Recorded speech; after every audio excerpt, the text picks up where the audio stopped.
Bonjour, nous sommes le groupe 9 de la classe de 3e E. Nous avons étudié un film qui s'appelle L'ami retrouvé, dans le cadre du cours de MC.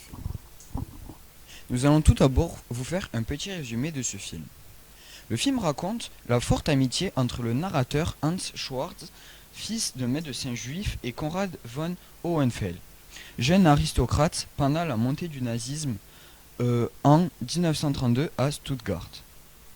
Hans invite son camarade plusieurs fois chez lui et s'étonne que Konrad ne fasse pas de même. Enfin, Konrad invite Hans, mais à chaque fois sans la présence de ses parents. Hans, vexé, lui demande par la suite des explications. C'est alors que Konrad, gêné, explique à Hans que sa mère déteste les juifs. Avec l'arrivée au pouvoir de Hitler, le vide se fait autour de Hans. Même Konrad l'abandonne.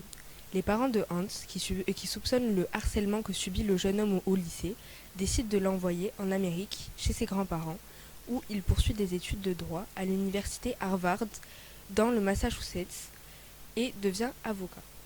Malheureusement, peu après, ses parents se suicident à la suite des persécutions nazies. Hans essaye d'oublier son passé, qui se rappellera à lui de façon tragique. Bien des années plus tard, Hans, qui exerce donc comme avocat, reçoit une demande de souscription de Karl Alexander Gymnasium, son ancien lycée, pour l'inauguration d'un monument à la mémoire des tombés pendant la guerre. Elle est accompagnée d'un fascicule contenant une liste de noms classés par ordre alphabétique dans lequel on connaît d'anciens élèves de sa classe. Leurs combats et leurs morts sont décrits. Après une longue hésitation, il se décide à regarder la lettre H et découvre ce qu'il est devenu, son ami Konrad von Hohenfeld, qui a été exécuté suite à un complot contre Hitler. Maintenant, nous allons vous présenter un petit témoignage de Melita Mashman à 17 ans en 1933. Adhérente à des jeunesses hitlériennes, puis fonctionnaire, elle raconte ce qui l'a menée au nazisme. Nos parents se plaignaient sans cesse de l'approvisionnement croissant de l'Allemagne. On comptait à la fin 6 millions de chômeurs en 1932. Mes parents imputaient tout cela aux réparations que l'Allemagne devait payer à ses anciens adversaires, ainsi qu'à la perte des zones industrielles allemandes. On n'en parlait pas, en revanche, des conséquences de la crise économique qui étaient durement ressenties partout au début des années 30. Tous nos maux venaient du désastre national de Versailles.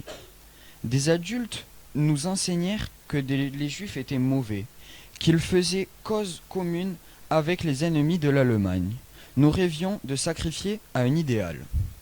Donc ce témoignage a un rapport avec le film. Par exemple, pendant la scène où Konrad et Hans et sa cousine croisent les jeunesses hitlériennes, et la cousine dit à Hans et à Konrad s'ils veulent s'engager pour le parti nazi et les jeunesses hitlériennes. Cela montre la montée du nazisme dans le film.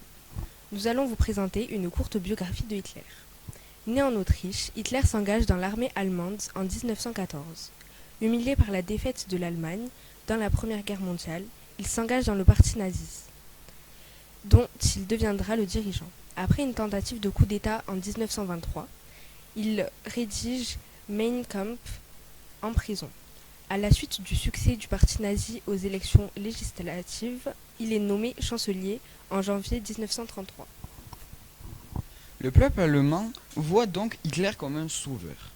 Le nazisme se développe donc et Hitler reçoit les pleins pouvoirs très rapidement. On voit que Hans est au début du film bien intégré et que plus le nazisme se développe, plus il est mis à l'écart. On le voit tout d'abord avec la remarque de Bolacher sur le fait que Freud est juif pendant l'exposé de Hans. Il y a aussi le passage très important du film quand Hans va chez Konrad et qu'il voit un portrait d'Hitler. Cela montre que la famille de Konrad est adhérente au parti nazi. Donc en conclusion, on peut dire que ce film et cet exposé qu'on vient de vous faire montrent que le groupe est toujours contre l'individu et que c'est une généralité. Donc